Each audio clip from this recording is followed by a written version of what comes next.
Hi, Jared. Thank you Hello. so much for taking the time to join us here at Spotlight. Could you please introduce yourself and Evelyn Health? Of course, always humbled to be invited onto something like this. So thank you very much. My name is Jared. I'm one of the co-founders of a company called Evelyn or Evelyn Health. Evelyn is a women's health business. We specialize in premenstrual health, targeting PMS and PMDD. Our goal is to raise awareness, to validate, to educate, but also to develop support networks and treatment solutions for those that experience those conditions and those around them as well. Thank you so much. I saw on your LinkedIn profile that you used to be a lawyer. Is that right? You're digging into my dark closet. Yes. Whenever I'm asked, I think everyone assumes that I hated it. I actually enjoyed a lot of being a lawyer. Out of university, I went to law school for 2 years, and then after a bit of traveling, joined a firm called Cameron McKenna and worked there more or less 4 years to the day. That was my introduction to London life and working life. Right. But it's quite a big shift, isn't it, from law to health tech, and especially fem tech. What drew you to women's premenstrual health in particular? And was there like a personal connection that led to co-founding Evelyn? Yeah, there was. So I've run businesses before, and back in 2022, I was very fortunate to have a bit of a career break and use it as an opportunity to do what I hadn't done for about 10 years, which was to slow down and ask what next, and some really key questions. What do I care most about? Who do I want to go on this journey with? What's the future I want to build? At the time, my daughter was 13, 14 months old, and it was a great opportunity to claw back some time with her that I think I'd lost working so hard on other projects. I think the things that came together, I'd previously worked in healthcare and health tech. I'd spent a bit of time doing consultancy work, and what I missed being a founder, my sins. I missed improving health outcomes. I knew that I wanted to do something significant, something that I felt was changing lives of millions. I put pen to paper. I wrote a load of business plans. The first business plan I wrote was for Evelyn, and I felt like a complete imposter as a guy stepping in, but also as a non-sufferer stepping into the space. But I think what kind of brought me back on course was actually my daughter. And so the women's health question, if I can address that one first, I'm really doing what I'm doing for her, to build a better, fairer future for her. I'm keenly aware of the gender health gap. And I kind of feel, do I feel angry or worried or frustrated? I probably feel all of them about the world that she's growing up in. But what I feel even more strongly is I can't really sit on the sidelines knowing that I can make a difference and not try to. Specifically in terms of premenstrual health, my introduction to women's health and the power of hormones was as a young man in my early 20s, when my partner at the time went on a very challenging journey to receive a diagnosis. And on the way, she faced alcohol dependency, self-harm, in and out of rehab, and blue light moments. Definitely a few firm attempts to end things. And it stayed with me.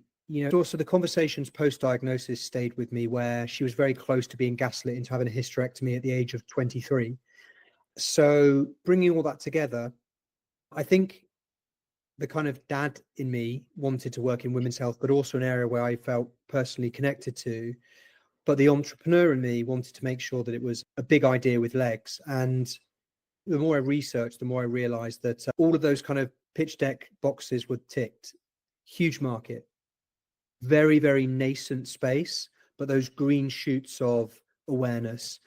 I still think it's undergoing a bit of an inflection point. I think PMDD and PMS are having a moment. The more I started to speak to women about it, the more I realized very quickly is we'd been provided with a blueprint by what had happened in the menopause space with what I feel can and should happen in premenstrual health. So it ticked my box as a human and as a dad, but also as an entrepreneur. That's nice. And I think that's when both of those things come together, personal drive and the business acumen, that's where the magic happens. I've always kind of like casually said it's equal part head and heart. That's beautiful, especially the part about building a better world for your daughter. But I mean, building a business around something like premenstrual health can't be easy because it's so misunderstood. What has been the biggest misconception you've had to challenge in investors or clinicians or even the general public, people you've talked to? Ooh, I feel like I'm having to choose one from a big pile. I think one of the biggest preconceptions is around prevalence and severity. These aren't issues that affect, we're not talking 1 in 1,000, we're not talking 1 in 200. 4 out of 5 women experience a premenstrual health condition, PMS and PMDD. And in its most severe form, it's estimated that 3 to 8%, around about 5%, 1 in 20 women experience PMDD. So the prevalence figures are pretty staggering at first. Arguably, the bigger misconception is that these are just issues that are kind of like, I guess we say it's just in their head, or women should just get on with it. But these are debilitating conditions. These are conditions that can result in people quite literally taking their life, physically unable to get out of bed, able to get to work, but not engaged to be productive, struggle to maintain relationships, even with those that you love the most. That's been a big misconception that I think I've seen with investors and the general public. I think there's some misconceptions with clinicians as well. Sadly, I think that there's issues throughout the clinical pathway.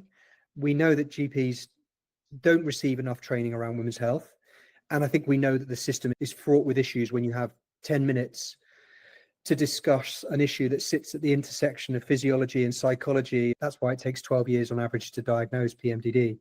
I think one other thing that I probably encounter on a daily basis is the conflation of premenstrual health with other stages of the cycle. The average person on the street assumes that women feel worse when they're on their period.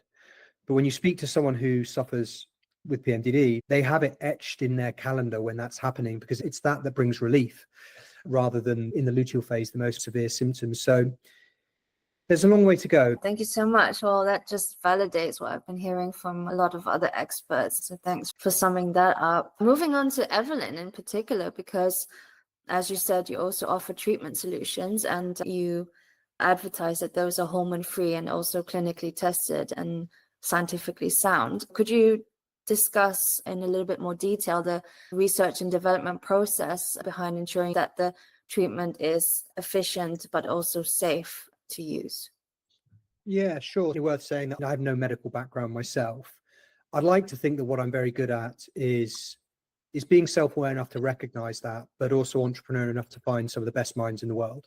So we worked with a number of women's health experts, doctors, dietitians, nutritionists, but really placed a lot of faith into an individual whose background, she's a scientist, a food developer, worked with Nestle, but she's also worked both in physical products and diagnostics in women's health. So huge advocate for the space, which matters because you get good work out of people that are passionate, but a firm background in food systems as well as food development. Sorry, I should mention her. Her name is Dr. Colleen Fogarty. Took a long time to find her, but very, very pleased we did. And the brief that we gave to Colleen was in some ways very simple, but in some ways very broad. Do no harm, to lead with that principle, but also to make sure that the ingredients we were including and not including make sense. So what we were looking for is clinical studies that confirm symptom reduction in a PMS and PMDD population. And it sounds so obvious, but there's lots of things that make women feel better. And I think supplement businesses have a tendency to throw as many ingredients in as possible because then you've got lots of things to talk about. But as soon as you start looking under the bonnet and you ask about dosages and how those match to the output of those clinical studies, you start to unravel things. So we've relied on the very best available science. We've followed that science in terms of dosages. In every instance, unless there's been a regulatory requirement that's taken us in a slightly different direction. We've worked with a supply chain that has all the necessary creds. Sounds so obvious, but GMP, BRC, FDA. We've independently tested those products. And I think that's something that is, as startups scramble to get something to the market, they don't slow down and do. And I think lastly, and it's definitely not an afterthought, we've involved the community. Despite the fact that we rely on 100+ studies to bring our supplement together, there's not enough research. A lot of the research that we're relying on, simply because this is women's health and it's not funded as it needs to be, more work is needed. And so we're very open about that. The supplement isn't perfect, but I like to think that it's made more perfect every day with the feedback that we get from our community. Right. Thank you so much. That actually leads on to my next question, which was about the community. Can you point out something specific that you've learned from the community that surprised you or changed the direction of the product in any way? So I first came up with the idea for Evelyn in 2022. And I would say that 2023 was largely dedicated to research. And we were able, off the back of that research, to define a roadmap. And on that roadmap, there's many things, there's lots of products. I think one of the biggest learnings that isn't necessarily an item on our roadmap, it's validation. And I think every single time that a woman feels listened to about a topic where she's previously felt ignored or dismissed, the reason I choose that word is I've never not felt that. I've never walked into a GP surgery and not felt listened to. I've never said that I feel pain at a certain level and felt that what's come back to me hasn't been anything other than empathy and respect and understanding, and also a solution that feels right for me and one that I understand. Whereas the more I speak to women, the more I realize that isn't the case. And with PMDD and severe PMS in particular, receiving that diagnosis, which some people are waiting for 15-20% of their life to receive, that moment can be euphoric. So validating, just to be told that this thing isn't just in your head. This isn't just a thing which you're blowing out of context. Okay, that's a nice answer. Thanks. And, you must run into those really difficult moments because you're in such an underfunded and under-researched space. So what keeps you going? I can imagine it's the thought of your daughter, but can you elaborate a little bit more on how you keep pushing and what gives you hope?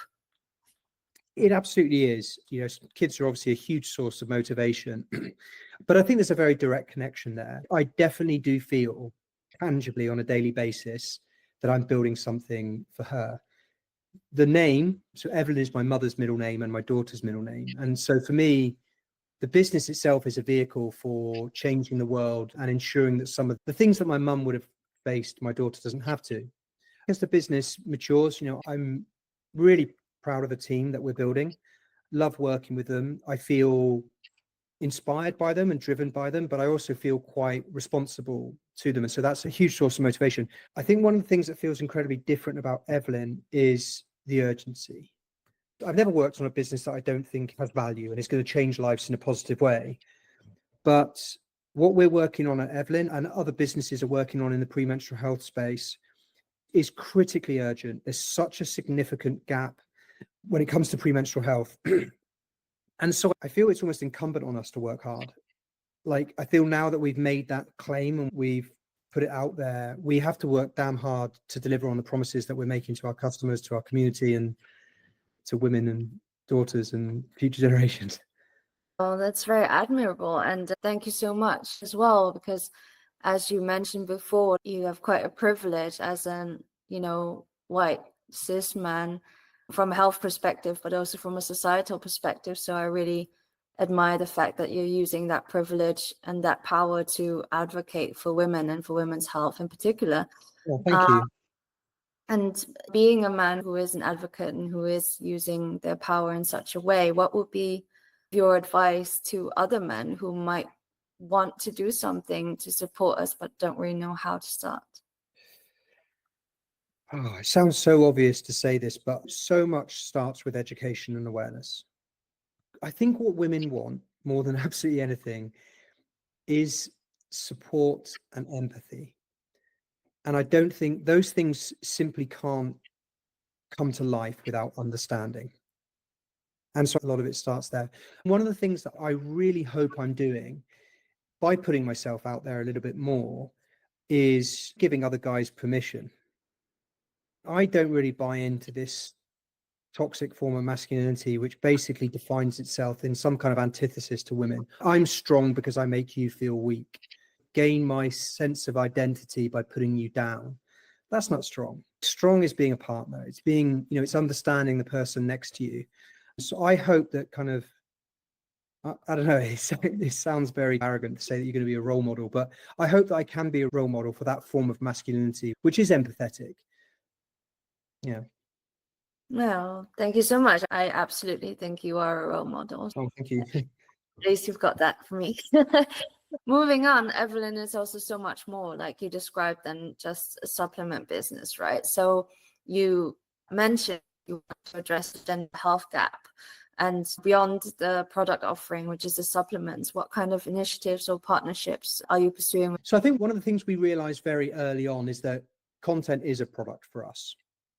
And so we've invested a lot of time in making sure that the blogs we put out are really, really well thought through, have been signed off by someone with the sufficient kind of medical qualifications, but also we revisit them a lot just to make sure that they are kept up to date. We produce fantastic guides. And if I can single one thing out in the content space, it's those guides. We're just about to release one on relationships, which I think is probably going to be the most impactful one to date. We've released one on food and nutrition, exercise, workplace, and visiting your GP. We know that that's changed a lot of lives. Ensuring that women are walking into that clinic with the right information, but also having the confidence to know that they're informed and that they can fight their corner. What else we're doing? I guess community, arguably, I guess they're very close to each other, but content and community we see as products. There are other items on our roadmap. We've definitely started, and very confidently so, in the non-hormonal product space. We also know that there is a need for some people for prescription solutions. And so we may step into prescription fulfillment. We may step into telehealth, probably will step into telehealth. We are a supplement business now, but we've always seen that the future will take us into software. It will start life as a simple kind of symptom tracker, daily tracking of symptoms, and receive in the moment actionable advice and insight. Where we want to develop that to is essentially the gateway to an integrated healthcare platform. So we use your personalized data to be able to signpost you to relevant solutions based on your data. That could be content, could be community, could be prescription, could be third parties. We also hope that it will be to a clinical diagnosis eventually as well. So we want to develop a medical device that will, I think this is the big ambition, reduce that average time to diagnosis from 12 years to under 6 months. Yeah. Oh, nice. Really good to have that dot on the horizon. Since you mentioned personal data, there is a lot of skepticism around femtech, especially when it comes to the data privacy and trust part. How is Evelyn approaching these types of concerns? It's a good question. I think there's two sides to it for me. I think the first is actually got nothing to do with technology or code or anything. It's making a decision about the type of business you want to grow and the direction of travel. We have no intention of ever making a penny from our customers' data. And we have every intention of ensuring that, I think, recognizing how personal that data is, but also how it can be weaponized. Obviously, we look over the Atlantic when I say that, and we realize just how dangerous it can be. We consider it to be a very serious obligation. So that's the mindset side. On the technical side, obviously, this is going to become incredibly relevant when we go that tracking route. And I think it's making sure, going back to one of the first things I said, it's recognizing that you need the best people in the world around you to build that, but also to make sure that you have the right people ethically as well. So they have experience prioritizing health data. And I guess the final thing, just making sure that the consumer stays in control. The ability to opt in and out, the ability to delete, the ability to provide informed consent at every step. All right. Well, that sounds good. Thank you so much for elaborating on that one. You're talking about a premenstrual revolution quite a lot, right? Like with Evelyn, how do you envision this revolution unfolding in the next 5 years, and what role does Evelyn play in it for you? Well, that's a great question. So we do speak about a premenstrual revolution, and I don't think it's an exaggeration.